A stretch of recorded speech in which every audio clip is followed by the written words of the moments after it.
US और Iran की जंग में एक और बहुत बड़ी डेवलपमेंट, यूएस ने ईरान के एक क्रिटिकल जजीरे खार्ग आइलैंड पर एक ज़बरदस्त अटैक किया है। और इस आइलैंड की बात करें तो ये बहुत सी एनर्जी सप्लाईज को कैटर करता है ईरान की तरफ से। आज की इस वीडियो में हम जानने की कोशिश करेंगे इस जंग के हवाले से मजीद डेवलपमेंट्स क्या चल रहा है यूएस और ईरान के दरमियान, ईरान ने क्या नए मूव्स खेले हैं, यूएस इस मूव के जरिए ईरान को किस तरह क्रिपल करना चाहता है और चाइना यहाँ पर किस तरह मजीद रेलिवेंट होता जा रहा है। आज की इस वीडियो में हम जानने की कोशिश करेंगे। पिछले 6-7 दिनों में हमने कोई नई वीडियो अपलोड नहीं की। इसकी वजह यह थी कि मैं चाइना में एक कॉन्फ्रेंस के सिलसिले में मौजूद था और वहां पर बहुत से साउथ एशिया के जो इमर्जिंग लीडर्स हैं उनसे हमारी मुलाकात हुई। उसकी भी दास्तान इंशाल्लाह जल्द आपके सामने रखेंगे। लेकिन आते हैं हमारे मेन टॉपिक की तरफ, यूएस और ईरान के दरमियान जो कुछ चल रहा है। अब बड़े इंटरेस्टिंग मूव सामने आए हैं दोनों साइडों की तरफ से। मैं थोड़ी बहुत न्यूज फॉलो कर रहा था पिछले वीक में और उसमें ये भी चीज समझ आ रही है कि डोनाल्ड ट्रंप और उनके जो एडवाइजर्स हैं, जो बड़े अमीर लोग हैं, वो चाह रहे हैं कि जंग का खात्मा हो। वो कह रहे हैं कि भाई ऐलान करो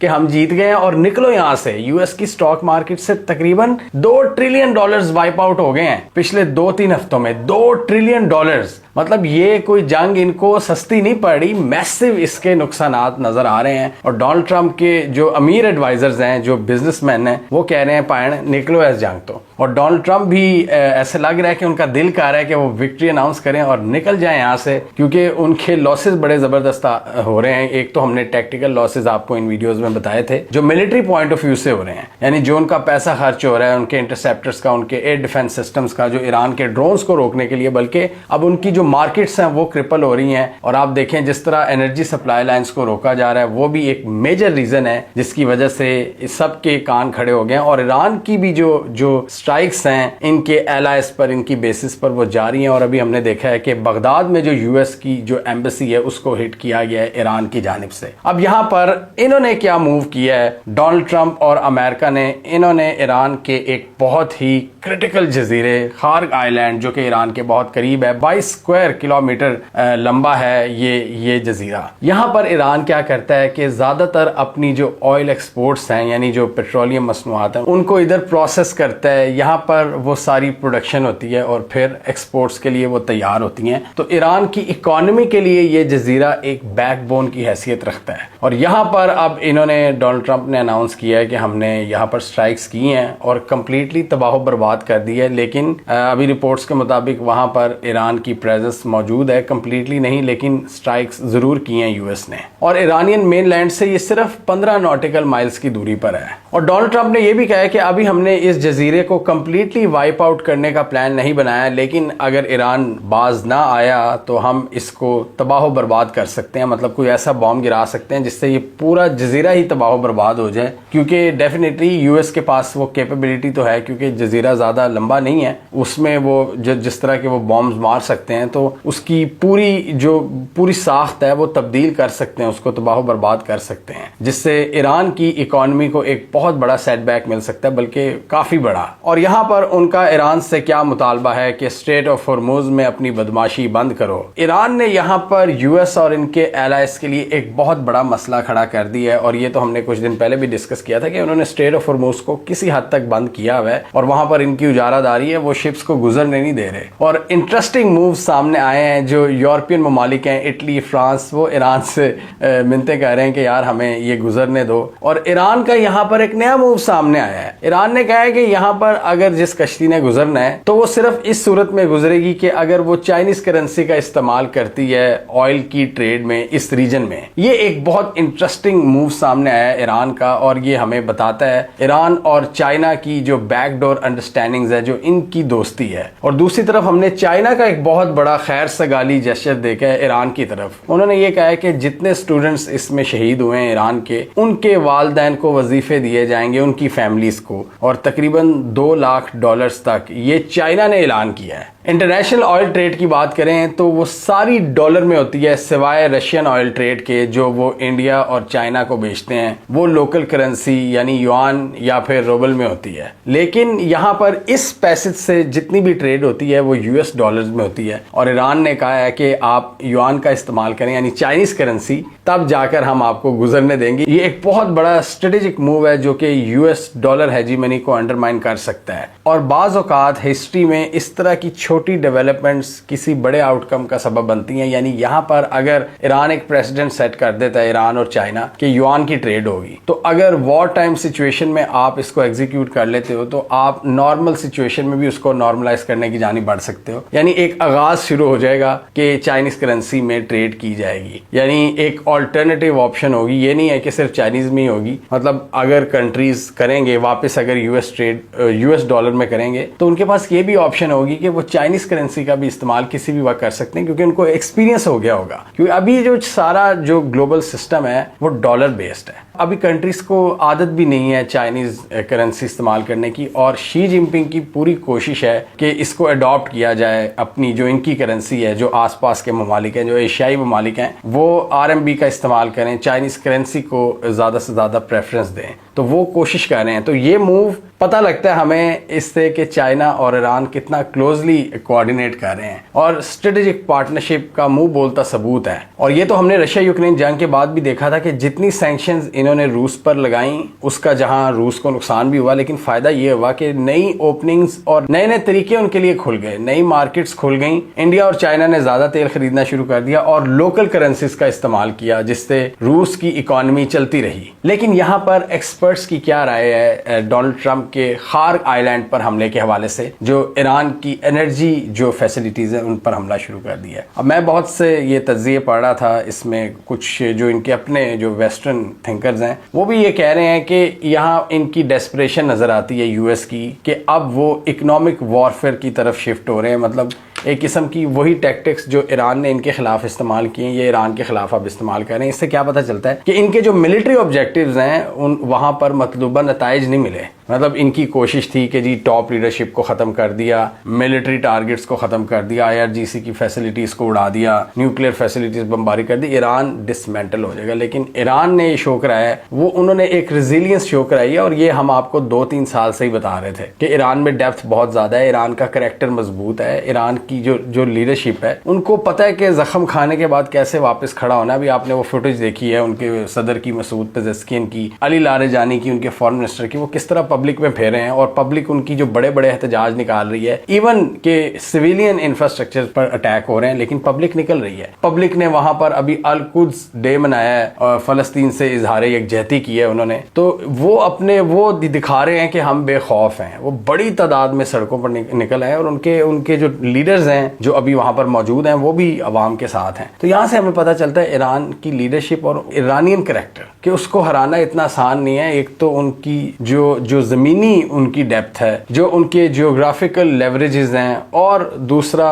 उनकी अपनी डेप्थ, उनकी अप्रोच में जो मजबूती है, उसकी वजह से इनको गिराना इतना आसान नहीं है। और अब जैसे हमने पहले डिस्कस किया कि यूएस के अंदर से आवाजें उठ रही हैं और डोनाल्ड ट्रंप भी ये सोच रहे हैं कि ऐलान करें कामयाबी का और निकल जाएं। मतलब अब यहाँ पर इन्होंने कुछ बड़ा दिखाना है अपनी आवाम को, इसलिए B-52 बॉम्बर्स का भी अब इस्तेमाल करें, कुछ बड़ा करके दिखाना है। और इनका यही होता है कि जब इनको कुछ समझ नहीं आती तो ये बमबारी करते हैं। अब इजराइल को भी देखें वो क्या कर रहा है, वो लेबनान को इस वक्त गजा बना रहा है, बंदे पे बंदा वहां पर मार रहा है, 7 लाख लोग डिस्प्लेस हो चुके हैं और एग्जैक्ट सेम स्ट्रेटेजी नजर आ रही है। और ये इस अलायंस का हमें ये अप्रोच नजर आती है कि जब समझ नहीं आती तो आम पॉपुलेशन को तंग करते हैं, उन पर बमबारी करते हैं। जब इनको मिलिट्री ऑब्जेक्टिव्स इनके नहीं इनको अचीव होते तो ये फिर पूरे मतलब क्योस क्रिएट करते हैं, बमबारी करते हैं। ये इनका आखिरी इनका हल होता है। तो इस वक्त डोनाल्ड ट्रंप ने भी यही करना है कि जी बमबारी, हमारे बॉम्बर्स बड़े अच्छे हैं, हमारा ये बहुत अच्छा है, हमारी जो एयर सुपीरियोरिटी है। इसके अलावा इनका ये भी इससे पता चलता है कि लैंड वॉरफेयर में इनको वो एज नहीं है। और जिस तरह तालिबान ने 20 साल बाद वापस इनसे इक़्तिदार छीना, इससे हमें ये पता चलता है कि ज़मीनी जो जंग है उसमें इनका जीतना इतना आसान नहीं है, क्योंकि जो लोकल फोर्सेस हैं उनको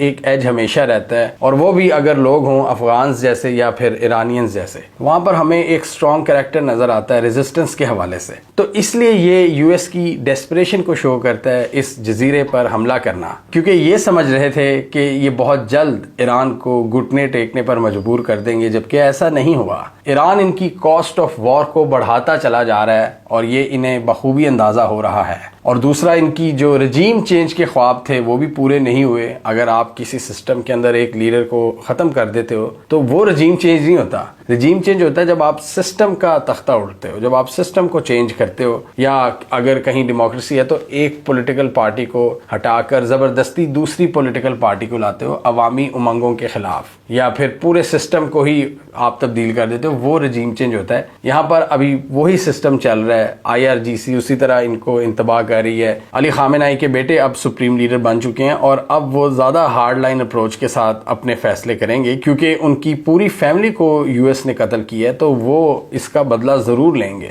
तो ये रजीम चेंज नहीं हुआ, सिस्टम मौजूद है, उनकी सोच मौजूद है और उनकी रेजिलियंस वहाँ पर मौजूद है और वो सस्टेन कर रहे हैं और अभी भी यूएस को बड़े बड़े घाव दे रहे हैं। जैसे अभी रिपोर्ट्स आई हैं कि इराक के अंदर जो यूएस एम्बेसी है उसको टारगेट किया गया और इसके अलावा 5 फाइटर जेट्स के गिरने की भी इतलात हैं। और इसके अलावा इराक के अंदर यूएस के एक एयरक्राफ्ट के क्रैश की भी इतला आई है, जिसमें 6 सर्विस मेंबर्स मारे गए हैं। इसके अलावा हमने ये भी इतलात देखी हैं कि यूएस के जो एयर फ्यूलिंग प्लेन्स हैं उनको भी टारगेट किया गया है, जो कि सऊदी अरब में एक एयरबेस पर मौजूद थे। और ईरान की ये जो सस्टेनेबिलिटी है, जो रेजिलियंस है, उसने शॉक किया है डेफिनेटली ईरान के दुश्मनों को, इजराइल को, यूएस को, कि दुनिया की सबसे बड़ी वॉर मशीनरी के सामने ये डटकर खड़े हुए हैं और उनको बड़े बड़े नुकसानात पहुंचा रहे हैं। ना सिर्फ मिलिट्री बल्कि इकोनॉमिक लॉसेस पहुंचा रहे हैं। इनका जो एनर्जी पैराडाइम है उसको अटैक करके, इससे ईरान को अपना भी नुकसान हो रहा है, लेकिन यूएस के और यूएस के पार्टनर्स का बहुत बड़ा नुकसान हो रहा है। और ये एक मैसेज दिया है ईरान ने कि अगर तुम यूएस की बेसिस को होस्ट करोगे तो तुम्हारे साथ हम क्या करेंगे।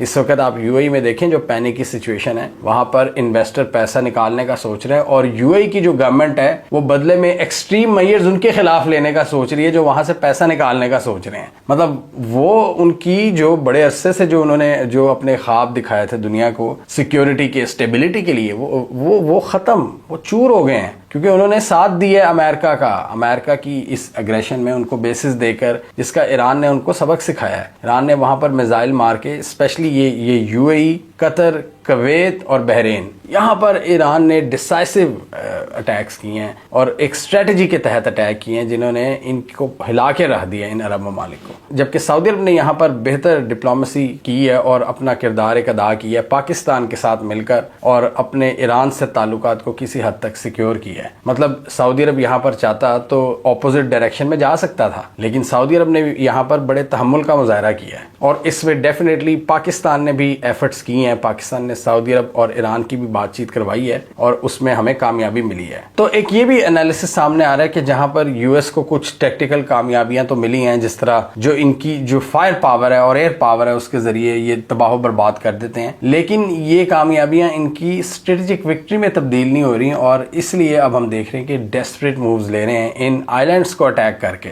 तो इस वक्त स्ट्रेट ऑफ हॉर्मूज के हवाले से चीजें बहुत क्रूशल हैं और वॉर का ज्यादातर जो पूरा एंगल है उसी के गिर्द घूम रहा है कि स्ट्रेट ऑफ हॉर्मूज, ईरान कह रहा है हम नहीं गुजरने देंगे, हम लिमिटेड अपने पार्टनर्स को, दोस्तों को, उनको गुजरने देंगे जो चाइनीज करेंसी में ट्रेड करेंगे, और यूरोपियंस ईरान के पास आ रहे हैं कि प्लीज हमें भी गुजरने दें। लेकिन यहाँ यूएस डेस्परेट मेजर के तौर पर खार्ग आइलैंड में अपने ट्रूप्स भी उतार सकता है और अभी एक नई इतला के मुताबिक तकरीबन 2500 नए मरीन्स डिप्लॉय किए जा रहे हैं मिडल ईस्ट के अंदर इन पानियों में, जो कि सेंटकॉम की मजीद मदद करेंगे। इसके अलावा अमेरिका ने ईरानियन ड्रोन्स को काउंटर करने के लिए 10,000 नए इंटरसेप्टेड ड्रोन्स भी मंगवा लिए हैं। हमने ये भी देखा था कि ईरान ने क्लेम किया है कि हमने यूएस का जो एयरक्राफ्ट कैरियर है अब्राहम लिंकन, उसको निशाना बनाया है 4 बैलिस्टिक मिसाइल्स के जरिए, जिसकी अमेरिकन ने तरदीद की है। एक चीज तो हमें क्लियर नजर आती है इस जंग के बाद, जो जिस तरह वाकयात आगे की तरफ बढ़ रहे हैं, स्ट्रेट ऑफ हॉर्मूज का बंद होना,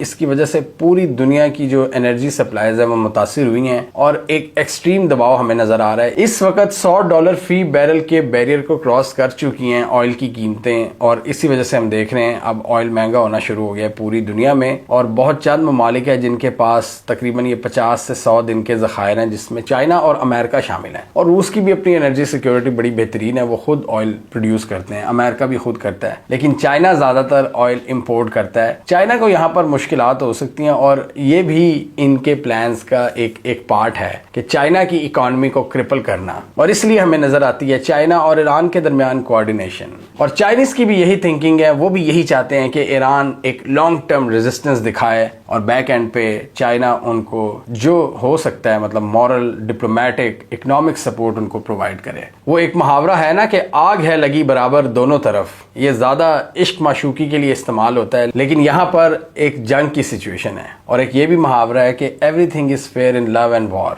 यानी जंग और मोहब्बत में सब कुछ जायज है और आग दोनों तरफ ही लगी हुई है। ये इश्क की आग नहीं है बल्कि ये एक जंग की आग है, ये बदले की आग है, लेकिन ये आग कुछ गैर जरूरी भी है, जिस तरह अमेरिका को घसीटा गया इस जंग में। डोनाल्ड ट्रंप का मंशूर ये था कि हमने जंगें रुकवानी है, लेकिन यहाँ पर उनको ड्रैग किया गया है और उनकी इस वजह से जो पॉपुलैरिटी है उसमें कमी आ रही है। मतलब क्या जलील हो रहे हैं बुरी तरह से। ये कहते थे हमने जंगों से निकलना है और अपनी पहली टर्म में इन्होंने बहुत सी अपने ट्रूप्स निकाले भी। इन्होंने अफगान तालिबान के साथ मुआहदा किया, इन्होंने सीरिया से ट्रूप्स निकाले, इन्होंने इराक से निकाले, लेकिन अब क्या हो गया? एक ईरान जो एक नया और सबसे मुश्किल टारगेट था उस पर इन्होंने चढ़ाई करने का सोचा। ये इजराइल की ख्वाहिश थी, ये हम सब जानते हैं, ये इजराइल की ख्वाहिश थी कि अमेरिका को अपने फेवर में इस जंग में धकेलना, और डोनाल्ड ट्रंप इस वक्त मजाक बन के रह गए। अब देखना यह है कि इनको ये जो मजाक इन्होंने किया है, अपनी पॉलिसी से हट के जो डिसीजन किया है, ये इनको कितना महंगा पड़ता है। ना सिर्फ ट्रंप मागा बल्कि खुद अमेरिका को ये कितना बड़ा नुकसान देगा, और ये हम आने वाले दिनों में देखेंगे। एक अननेसेसरी वॉर में फाइनेंशियल टाइम्स क्या लिख रहा है वो आप जाके देखें कि कितना ट्रिलियंस का नुकसान हो रहा है और लोग खुश नहीं हैं। बिजनेस कम्युनिटी बिल्कुल परेशान है और वो ट्रंप को कह रहे हैं कि फाइन विक्ट्री का ऐलान करें और निकल आए यहाँ से, इस स्टुपिडिटी को बंद करें, ये हमारी जंग नहीं है। और दूसरी तरफ देखें, इस जंग की वजह से एक्सिस ऑफ रेजिस्टेंस एक बार फिर एक्टिव हो चुका है, ईरान का एक्सिस ऑफ रेजिस्टेंस। लेबनान में जो हमने देखा था, हिजबुल्लाह ने एक स्ट्रेटेजिक रिट्रीट की थी, एक डेढ़ सालों में हसन नसरुल्लाह को भी टारगेट किया गया, तो ये जरा खामोश हो गए थे। तो अब एक बार फिर इनको एक्टिवेट कर दिया गया और हिजबुल्लाह भी रॉकेट दाग रही है इजरायली बॉर्डर पर। और उसका जवाब क्या कह रहा है इजराइल, किस तरह दे रहा है? पूरी लेबनान की पॉपुलेशन को कह रहा है कि तुम इसका खमियाजा भुगतोगे। हजारों में लोग उन्होंने मार दिए लेबनान में और लाखों में डिस्प्लेस हो चुके हैं। नुकसान दोनों साइड्स पर हो रहा है, बड़ा ब्रूटल नुकसान हो रहा है। लेकिन इंटरेस्टिंग बात यह है कि हमें यह बताया जाता था कि अमेरिका नंबर 1 मिलिट्री पावर है, फिर इजराइल है, उसके पास टेक्नोलॉजी है, फिर इनकी सारी बेसिस, इन सब को एक मुल्क लड़ा हुआ है और उसका नाम है ईरान। इस जंग में हमें अमेरिका की पावर नजर नहीं आई, ना ही इजराइल की। इस जंग में हमें पावर नजर आई है तो ईरान की नजर आई है कि अकेले इसने इन सब को छठी का दूध याद दिला दिया है और इन सब को चैलेंज कर दिया है, अपना नुकसान भी करवा रहा है, लेकिन इनकी जो कीमत है उसको इसने खतरनाक लेवल्स तक बढ़ा दिया है। जितना ये पैसा लगा रहे हैं इंटरसेप्टर्स पर और ओवरऑल डिप्लॉयमेंट पर, अपनी मूवमेंट्स पर, ऑब्वियसली उसके लिए ईंधन दरकार होता है, फायर पावर दरकार होती है, आपको म्यूनिशंस यानी बॉम्ब्स की सप्लाईज चाहिए होती हैं। वो तेजी से यहाँ पर जाया हो रही है, लेकिन किसके लिए, क्या कॉज थी वो हमें भी नहीं पता कि क्या ऑब्जेक्टिव है यूएस का, कि इजरायली मफादात का तहफ़्फ़ुज़। हमें कमेंट सेक्शन में बताइए आपके ख्याल में आने वाले दिनों में आप डोनाल्ड ट्रंप की तरफ से ये ऐलान सुनेंगे कि हम जंग जीत गए और इसको अब हम ख़त्म करने जा रहे हैं, इट्स ओवर नाउ, या आपके ख्याल में इस जंग को मज़ीद तवील किया जाएगा और पूरी दुनिया में मज़ीद तबाही लाई जाएगी? आप क्या समझते हैं? कमेंट कीजिए। इसके अलावा हमारा यूट्यूब चैनल सब्सक्राइब कर लो, साथ ही वो बेल आइकॉन भी दबा लें ताकि वो स्टोरीज दुनिया भर से, पाकिस्तान से जिनकी मेन स्ट्रीम मीडिया पर प्रॉपर कवरेज नहीं होती, हमारे प्लेटफॉर्म के थ्रू आप तक टाइम पर पहुंच जाएं।